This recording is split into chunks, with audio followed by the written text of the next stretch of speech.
Olá! Clientes da ES Sul que não fizeram atualização de cadastro perderão o benefício da tarifa social. Esta e outras informações você acompanha a partir de agora no Redação Informativo. E um homem de 30 anos foi preso em flagrante no início da madrugada desta sexta-feira por assaltar um idoso de 60 anos. Foi na rua Oswaldo Michels, no bairro Léo Alvim Faller, em Taquari. De acordo com o registro, a Brigada Militar foi acionada e prendeu o suspeito nas proximidades com o material roubado da vítima, um celular da marca LG e R$20. Em revista ao homem, o policiamento ainda encontrou 3 pedras de crack pesando 30 gramas. O suspeito foi levado à delegacia de polícia de pronto atendimento de Lajeado e depois recolhido ao presídio. E um homem de 39 anos foi preso por tentativa de furto na madrugada desta sexta-feira no bairro Americano, em Lajeado. De acordo com o registro, ele tentou furtar um automóvel Corsa que estava estacionado na rua João Mate Sobrinho, mas fugiu depois de a polícia ser acionada. Ele foi detido nas proximidades e encaminhado à delegacia. Depois do registro do flagrante, ele foi recolhido ao presídio estadual de Lajeado. Na mesma noite, o homem já havia sido detido pelo mesmo crime. Às 9h10 da quinta-feira, a Brigada Militar o apreendeu na Avenida Avelino Tallini, no bairro Universitário. O acusado havia tentado furtar um Fiat Palio, placa de Estrela. A vítima teria deixado o veículo estacionado próximo à Univates para fazer caminhada e, quando retornou, se deparou com o criminoso dentro do seu carro. O vigia da Univates o imobilizou. Nada foi levado do veículo, que estava destrancado. E um adolescente foi apreendido pela Brigada Militar com 12 gramas de maconha na noite desta quinta-feira, na rua Santos Filho. De acordo com o registro, o policiamento fazia patrulhamento pelo centro quando uma pessoa indicou que o menor estaria usando drogas no Parque Professor Teobaldo Dick. A guarnição foi até o local, revistou o jovem de 17 anos e encontrou a droga na cueca, que foi encaminhado o jovem à delegacia de pronto atendimento de Lajeado para o registro e depois foi liberado aos responsáveis. E uma Honda CG 125 Titan foi furtada entre a noite da quarta-feira e a manhã da quinta-feira na rua Írio Armindo Baum, no bairro Igrejinha e em Lajeado.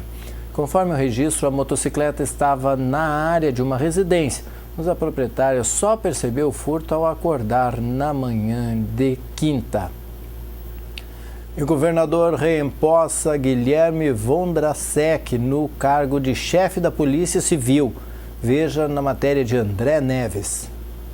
Em evento realizado no Palácio da Polícia em Porto Alegre, o governador José Ivo Sartori reconduziu o delegado Guilherme Vondrasek no cargo de chefe da Polícia Civil do Rio Grande do Sul. O comandante está na instituição há mais de 20 anos e já foi diretor do Departamento Estadual de Investigações Criminais, além de estar na chefia desde março de 2014. Reduzir o número de crimes contra o patrimônio, sob maneira furto e roubo de veículos, que é um crime que incomoda a toda a sociedade.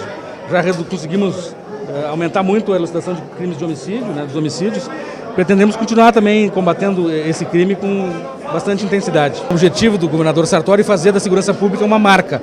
Ele já nos pediu estudos para ver o impacto na folha de pagamento de novos servidores. Enfim, está sendo feito um estudo para ver se o Caixa do Estado tem condições de chamar mais policiais nesse momento. E o coronel Alfeu Moreira assume o comando geral da Brigada Militar. Acompanhe com o Heron Vidal.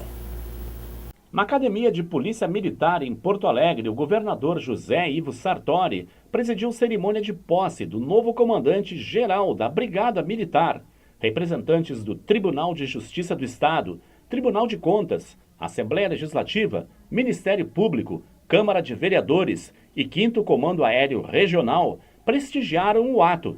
Saiu o coronel Silanos de Oliveira Melo e assumiu o novo comandante-geral, Coronel Alfeu Freitas Moreira. O principal desafio é ampliar a qualidade da prestação de serviço de polícia ostensiva e de bombeiros pela corporação. Essa é a nossa meta. Qualificar, ampliar, temos que mostrar para a sociedade o serviço da Brigada Militar. Essa é a nossa questão. PM na rua, atuando, proativo, abordando e abordando. O papel da Brigada Militar, instituição de 177 anos, presente em todos os municípios do Rio Grande do Sul, foi destacado. Proteção ao direito natural do homem, ou seja, a vida, a propriedade, a liberdade e os direitos e garantias individuais. É esse direito natural que todas as polícias têm que proteger e vem protegendo. O coronel Alfeu Freitas Moreira passou as tropas em revista e recebeu a espada, símbolo do cargo, do governador Sartori. Todos nós temos o desejo de praticar um bom serviço na área de segurança pública, o nosso desejo que ele não fique apenas internamente na vida da segurança, dentro dos limites da lei, mas também integrado especialmente com a educação, com as comunidades e com os municípios, que é uma maneira de nós construirmos também uma cultura da paz e da cultura da não violência. Os clientes da AES Sul, beneficiados pelo programa Tarifa Social Baixa Renda, que não atualizaram o cadastro até dezembro, conforme determina a legislação, perderão o desconto a partir de janeiro.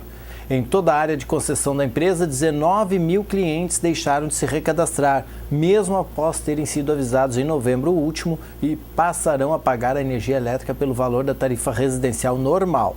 O programa Tarifa Social Baixa Renda beneficia famílias enquadradas nos programas sociais do governo federal. Para se recadastrar, é necessário apresentar o número do NIS, junto a uma das lojas de atendimento da AES Sul ou nas prefeituras das suas cidades. Esses clientes receberão, junto com a fatura de janeiro, uma carta informando a perda do benefício e o que se deve fazer para voltar a pagar a energia com tarifa social. A atualização do cadastro é uma obrigação legal de que todas as distribuidoras de energia têm que cumprir. A tarifa social tem redução de forma escalonada em faixa de consumo em relação à tarifa residencial normal. A redução varia de 65% na faixa dos primeiros 30 kW a 10% na faixa dos 101 a 200 kWh. E o novo Pacto Federativo e Solução para a Guerra Fiscal movimentaram a Comissão de Assuntos Econômicos do Senado. Veja na matéria. Enquanto as ruas ferviam com manifestações populares, o colegiado aprovou o projeto que reduz em até 15% o valor das passagens de ônibus. Agora o texto aguarda votação na Câmara dos Deputados. O que estava sendo feito anteriormente? Apenas desonerações. Aí você desonerava, aquilo acabava não incidindo no preço da passagem. Agora não. A desoneração o cara vai ter que mostrar num laudo técnico, abrindo a planilha, que está baixando também. A CAI também deu sua contribuição ao debate sobre a educação no Brasil. Votou o Plano Nacional para o setor e garantiu 10% do PIB para elevar a escolaridade da população, reduzir as desigualdades educacionais e melhorar a qualidade do ensino. Em junho de 2014, o plano virou lei. Portanto, tem toda uma construção para viabilizar os recursos públicos para a educação brasileira. Também avançou a proposta que regulamenta a gorjeta. O objetivo é que 80% desse dinheiro fique com garçons, copeiros e ajudantes. Os outros 20% poderiam ser usados para pagar encargos sociais e previdenciários. Nós ainda recebemos alguma reclamação de algumas empresas que desvia parte do 10% para custear material, para custear sumiço de material, cheque sem fundo, né? E outras despesas. Existem muitos casos de empresas que quebram porque os garçons entram na justiça, por falta de regulamentação, a justiça condena empresas a pagarem valores que são absolutamente impossíveis de serem arcados. Os senadores votaram ainda matérias de cunho social. É o caso do projeto que concede seguro-desemprego para pessoas impedidas de trabalhar em razão de desastre natural, do que incentiva a pesquisa sobre doenças raras e do que garante prioridade às pessoas com deficiência na restituição do imposto de renda.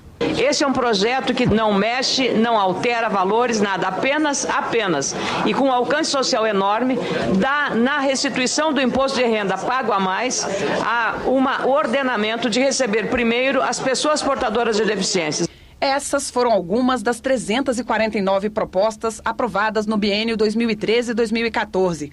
Tudo isso em 119 reuniões, 56 ordinárias, 45 extraordinárias e 18 conjuntas.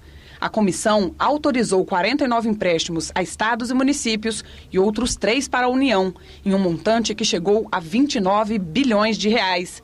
Entre os números da CAI estão ainda 132 requerimentos aprovados, 48 audiências públicas realizadas, 2 seminários e 9 sabatinas. A última foi a do senador Vital do Rego para o cargo de ministro do Tribunal de Contas da União. Desejo, com os meus pares, ser a ponte permanente de integração da Corte de Contas com o Congresso Nacional. Em sintonia com a situação econômica brasileira de ajuste das contas, a CAI aprovou medidas para colocar um fim à guerra fiscal, desenhar um novo pacto federativo e dar os primeiros passos em direção a uma reforma tributária. A comissão, por exemplo, fechou acordo em torno das novas alíquotas do ICMS, de 7% e 4%. A de 12% foi mantida em alguns casos, como nas operações que partem da Zona Franca de Manaus. Os senadores também aprovaram o perdão dos incentivos fiscais concedidos irregularmente pelos estados para atrair investimentos. As duas propostas aguardam análise do plenário. Para reparar a perda de receita de governadores e prefeitos, recebeu o aval do colegiado o projeto que cria fundos para compensar financeiramente esses estados e municípios. A matéria foi enviada para a Comissão de Constituição e Justiça. Esse projeto é fundamental para viabilizar a reforma do ICMS. Primeiro, porque garante aos estados a compensação financeira decorrentes de eventual perda de arrecadação por meio do Fundo de Compensação. Segundo, porque cria um instrumento efetivo para fomentar o desenvolvimento regional tão importante num país desigual como o Brasil. Com a designação da diretoria interina do Detran-RS, a expedição de documentos de habilitação e de veículos volta à normalidade. A nomeação do diretor técnico Hildo Mário Zinvelk para a direção geral foi anunciada em entrevista coletiva no gabinete do secretário de Modernização Administrativa e de Recursos Humanos, Eduardo Oliveira. Foi publicada no Diário Oficial do Estado desta sexta-feira. Desde o dia 1º de janeiro, com a troca de gestão, os documentos não puderam ser emitidos por uma exigência legal, que prevê a assinatura da autoridade de trânsito competente. Com a designação do novo quadro de diretores interinos da autarquia, que inclui ainda os servidores do quadro Carla Badaraco e Fabiano Manfio, as rotinas operacionais referentes à documentação foram regularizadas junto às empresas responsáveis pelo processamento e impressão. Foi realizada uma reunião com as empresas envolvidas na geração, expedição, impressão e entrega dos documentos para tratar do caso.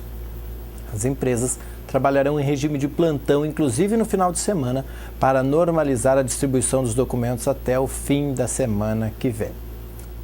Uma parceria entre a Secretaria da Saúde e o Hospital Bruno Borne, em Lajeado, utilizando recurso federal, possibilitou que fossem agilizadas as marcações de exames de tomografia computadorizada e ressonância magnética, tanto para Lajeado quanto para os municípios vizinhos. Entre os meses de dezembro e janeiro, conforme a Secretaria, serão realizadas aproximadamente 400 tomografias e 150 ressonâncias magnéticas em Lajeado. A oportunidade faz com que as filas de espera sejam eliminadas em muitos municípios pequenos da região. Em Lajeado haverá uma redução de 40% na fila.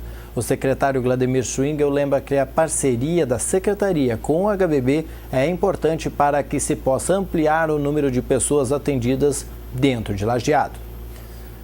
E após 13 reuniões, 2 audiências públicas e 36 tomadas de depoimento, a Comissão Parlamentar de Inquérito, a CPI da Energia Elétrica da Assembleia Legislativa Gaúcha, produziu um relatório avaliando a atual situação do setor no Estado.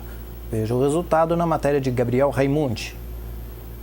A Comissão Parlamentar de Inquérito da Energia Elétrica foi instalada no Parlamento Gaúcho no dia 12 de março de 2014. O deputado Lucas Redecker, do PSDB, propôs a criação da CPI e ficou encarregado de presidir os trabalhos. Coube aos deputados João Fischer, do PP, e Catarina Palladini, do PSB, a vice-presidência e a relatoria. Inicialmente, as oitivas foram destinadas a representantes da sociedade civil. A oferta de serviço em relação à demanda foi a principal reclamação. Não basta eu acender uma lâmpada, eu tenho que ter a potência necessária para que bombas, motores, geradores, resfriadores de leite, a questão da refrigeração dos aviários, isso demanda energia. Então o Estado tem que saber, nós queremos isso? Sim, nós queremos, então vamos agir. O que na cultura diferencia o arroz irrigado das demais? É a irrigação por inundação. Ela serve como uma espécie de agroquímico natural, não deixando as invasoras virem a perturbar a produção.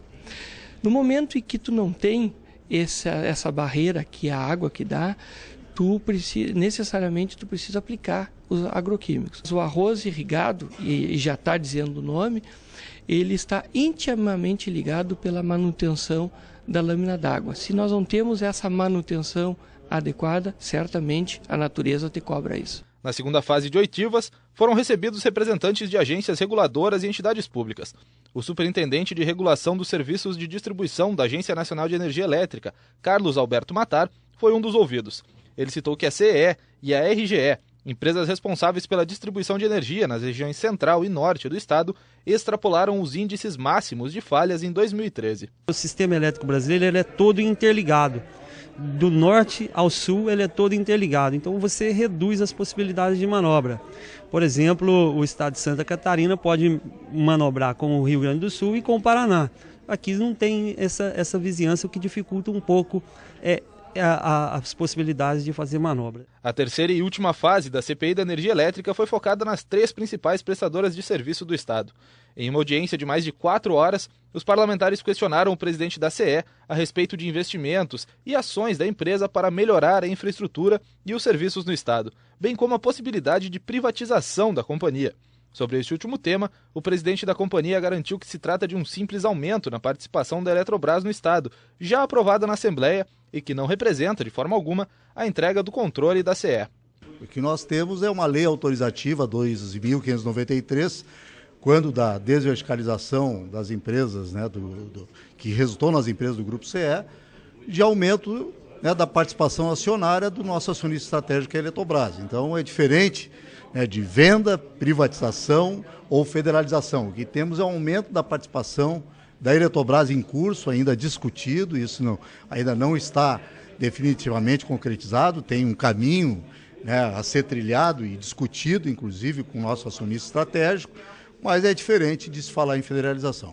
Os 3 meses de trabalho resultaram em 16 volumes de dados e um relatório de 78 páginas. No documento, o deputado Catarina Palladini prega a autonomia da Agergues junto à ANEEL para que os recursos arrecadados das multas aplicadas às concessionárias permaneçam no estado. Ele critica também a medida provisória do governo federal, que trata da renovação das concessões de energia elétrica e estabelece a redução do valor das tarifas.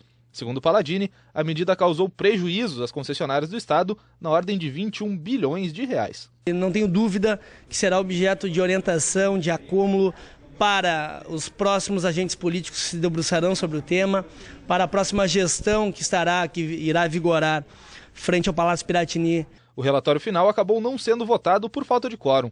Mesmo assim, o presidente da CPI afirma que o texto ainda é válido, já que faz um retrato do setor da energia elétrica do estado. Tudo que foi debatido e as condições de finalização da CPI, nós daremos o encaminhamento final, que é encaminhar para o Ministério Público, para os órgãos competentes, porque o nosso relatório, feito pelo deputado Catarina Palladini, com a contribuição dos deputados, ele traz uma coisa muito concreta, que é o esboço dos problemas que o estado vem vivendo relacionados ao problema da energia elétrica.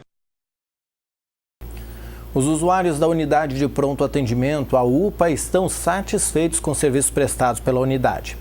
É o que mostra a pesquisa de satisfação realizada pela Fundação Hospitalar Getúlio Vargas no mês de novembro. Foram entrevistadas de forma aleatória 234 pessoas. As entrevistas ocorreram após o encerramento do atendimento e as pessoas foram abordadas na saída da UPA. Em operação desde março de 2014, a UPA já atendeu mais de 40 mil pessoas. No mês de novembro, foram 4.200 usuários. As demandas são as mais variadas, sendo que cerca de 78% dos pacientes são adultos e 22% crianças. Neste mês, foram realizados 1.300 exames de laboratório e 601 raio-x. Os resultados apontam um alto índice de satisfação dos usuários. Segundo o secretário da Saúde, Vladimir Schwingel, a UPA vem se firmando como uma alternativa imprescindível dentro do sistema da saúde de Lajeado, na medida em que atende às 24 horas do dia de forma ininterrupta. Um grupo de produtores de Colinas se reuniu na Câmara de Vereadores para debater a possibilidade de criação de uma associação de agricultores no município. Com a presença de integrantes da unidade do cooperativismo da Emater de Santa Cruz do Sul, tiraram dúvidas a respeito das diferenças entre associação e cooperativa e também sobre as vantagens de se trabalhar de forma articulada. Participaram do encontro o prefeito Irineu Horst e o supervisor da Emater, Álvaro Malman. Uma nova reunião está marcada para o começo de março, quando a entidade deverá finalizar o seu estatuto. Até lá, agricultores interessados em fazer parte da entidade poderão entrar em contato com o Conselho da Agricultura local, com a Emater ou com a Prefeitura. E a Escola Municipal Cônego Sereno Hugo Volkmer, do bairro Auxiliadora de Estrela, vai receber uma cobertura para sua quadra de esportes no valor de R$ 178 mil.